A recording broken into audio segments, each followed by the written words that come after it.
तो स्वागत है आपका अपने YouTube चैनल जिसका नाम है राष्ट्र स्पूत। जी हाँ दोस्तों, कल्पना कीजिए कि भारत की उत्तरी सीमा से कुछ 100 किलोमीटर दूर चीन अपने सबसे आधुनिक लड़ाकू विमानों को आगे बढ़ाना शुरू करते हैं। ऐसे विमान जिन्हें सामान्य रडार के लिए समय रहते पकड़ना मुश्किल हो, जो लंबी दूरी से हमला करने की क्षमता रखते हों, और सबसे बड़ी बात यह है कि जिस श्रेणी के ये विमान हैं उसी श्रेणी का एक भी लड़ाकू विमान फिलहाल भारतीय वायुसेना के पास सेवा में मौजूद ना हो।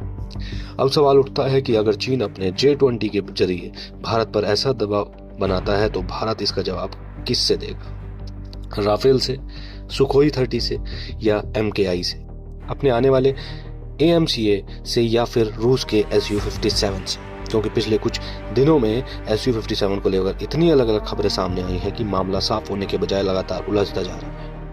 कई दावे किया जा रहा है कि रूस भारत को Su-57 के साथ महत्वपूर्ण तकनीक देने और भारत में ही इसका निर्माण करने के लिए तैयार है। तो कहीं कहा जा रहा है कि भारत को Su-57 में कोई खास दिलचस्पी नहीं है और वह अपना पूरा ध्यान स्वदेशी AMCA पर लगाए हुए है। लेकिन इन दिनों इन दोनों दावों के बीच एक तीसरी तस्वीर भी है, और शायद वही सबसे ज्यादा महत्वपूर्ण है। भारत केवल यह तय नहीं करना है कि Su-57 अच्छा लड़ाकू विमान है या खराब। भारत का असल में यह तय करना है कि चीन की 5वीं पीढ़ी की बढ़ती हवाई ताकत और भारत के अपने AMCA की सेवा में आने के बीच जो समय का अंतर है उसे आखिर भरा कैसे जाए।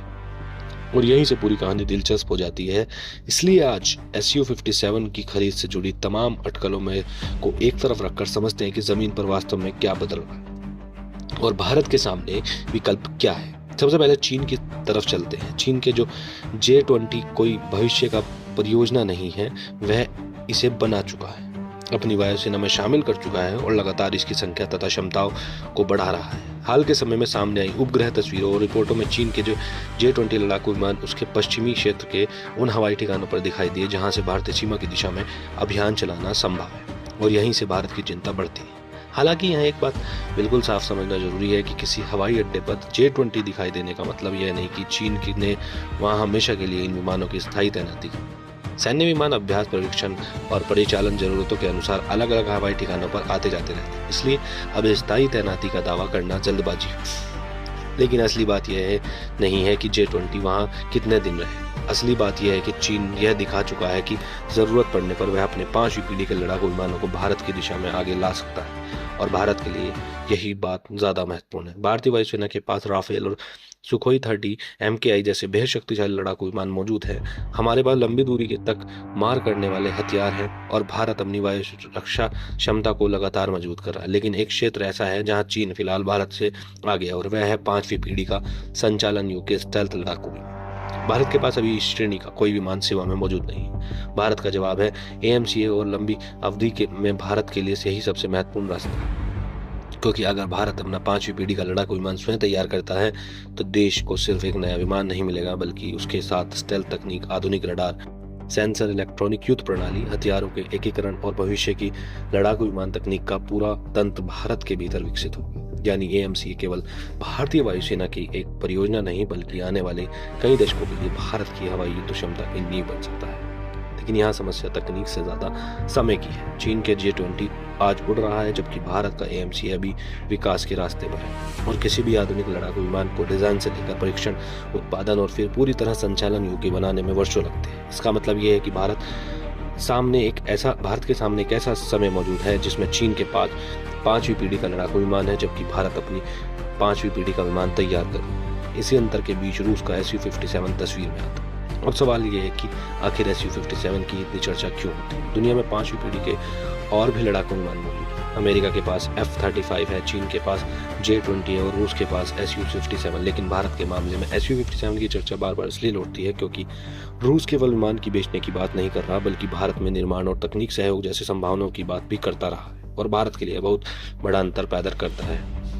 भारत अब केवल तैयार हथियार खरीदकर अपने सैन्य अड्डे पर खड़े करने की नीति तक सीमित नहीं रहना चाहता। भारत चाहता है कि जहां संभव हो निर्माण देश में भारतीय कंपनियां उससे जुड़े और ऐसी तकनीक देश के भीतर आए जिसका फायदा भविष्य की स्वदेशी परियोजनाओं को भी मिल सके। अगर रूस का प्रस्ताव भारत की इन जरूरतों को पूरा करता है, तभी Su-57 की चर्चा वास्तव में गंभीर हो सकती है। लेकिन यह कहानी में एक बड़ा मोड़ है। क्योंकि अभी तक भारत की तरफ से ऐसा कोई अंतिम आधिकारिक घोषणा नहीं की गई है जिससे यह कहा जा सके कि भारत ने Su-57 खरीदने का फैसला कर लिया। और यही वह जगह है जहां सोशल मीडिया की खबर और वास्तविक रक्षा खरीद के बीच फर्क समझना बहुत जरूरी है। किसी लड़ाकू विमान को लेकर प्रस्ताव मिलना एक बात है, बातचीत होना दूसरी बात है, उसका तकनीकी मूल्यांकन होना अलग बात है, और सरकार द्वारा खरीद को मंजूरी देकर समझौते पर हस्ताक्षर करना तो बिल्कुल ही अलग कहानी है।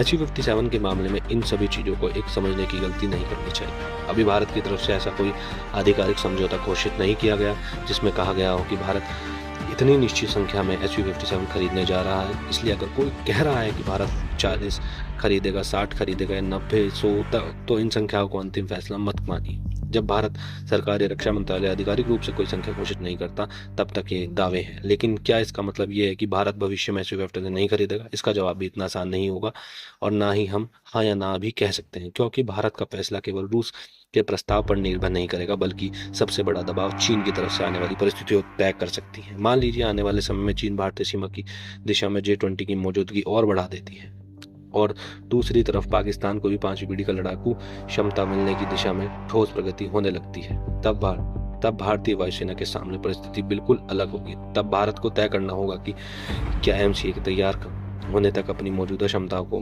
सहारे इंतजार किया जाए, या सीमित संख्याओं में किसी 5वीं पीढ़ी के विदेशी लड़ाकू विमान को लेकर इस अंतर को भरा जाए। और अगर भारत दूसरा रास्ता चुनता है तभी Su-57 जैसे विकल्प का महत्व अचानक बहुत बढ़ जाएगा।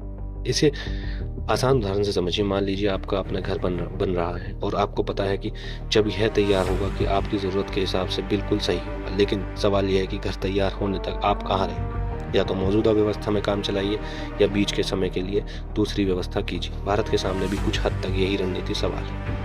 AMCA भारत का अपना भविष्य है, लेकिन उसके पूरी तरह होने तक भारतीय वायुसेना अपनी 5वीं पीढ़ी की क्षमता के अंतर को कैसे संभालेगी, यही आज का सबसे बड़ा सवाल है। और इस पूरी चर्चा में Sukhoi 30 MKI को भूलना भी बड़ी गलती होगी, क्योंकि भारत की तत्काल रणनीति में मौजूदा Sukhoi बेड़े का आधुनिकीकरण बेहद महत्वपूर्ण है। अगर Sukhoi 30 MKI में आधुनिक रडार, बेहतर इलेक्ट्रॉनिक युद्ध प्रणाली, नए हथियार और भारतीय प्रणालियों जोड़ी जाती है तो इसका युद्ध क्षमताओं में बहुत बड़ा सुधार किया जा सकता है। इसके साथ भारत के पास राफेल मौजूद है, तेजस कार्यक्रम आगे बढ़ रहा है, और AMCA भविष्य का लक्ष्य है। इसलिए भारत के सामने केवल 2 विकल्प नहीं है, या तो Su-57 खरीदो या चीन के सामने कमजोर पड़ जाओ। वास्तविक रणनीति इससे कहीं ज्यादा बड़ी है। भारत अपने मौजूदा लड़ाकू विमानों को आधुनिक बना सकता है, लंबी दूरी के हथियारों की संख्या और क्षमता बढ़ा सकता है, वायु रक्षा मजबूत कर सकता है, और साथ ही AMCA को तेजी से आगे बढ़ा सकता है। लेकिन इन सब के बावजूद 5वीं पीढ़ी के संचालन योग्य लड़ाकू विमान की कमी बनी रहती है, और यही वह छोटी सी जगह है जहां से Su-57 बार बार भारतीय रक्षा की चर्चा में वापस आता है। अब यहाँ F-35 का नाम भी जरूर है, क्योंकि जब भी 5वीं पीढ़ी के विमान की चर्चा होती है तो सवाल उठता है कि भारत की विदेशी लड़ाकू विमान लेना ही है तो अमेरिका के F-35 क्यों नहीं। लेकिन मामला केवल यह नहीं कि कागज पर कौन सा विमान ज्यादा आधुनिक है। भारत की कीमत तकनीकी नियंत्रण, हथियार के एकीकरण, रखरखाव, आपूर्ति व्यवस्था और संभावित राजनीतिक शर्तों और अपनी रणनीतिक स्वतंत्रता को एक साथ देखेगा।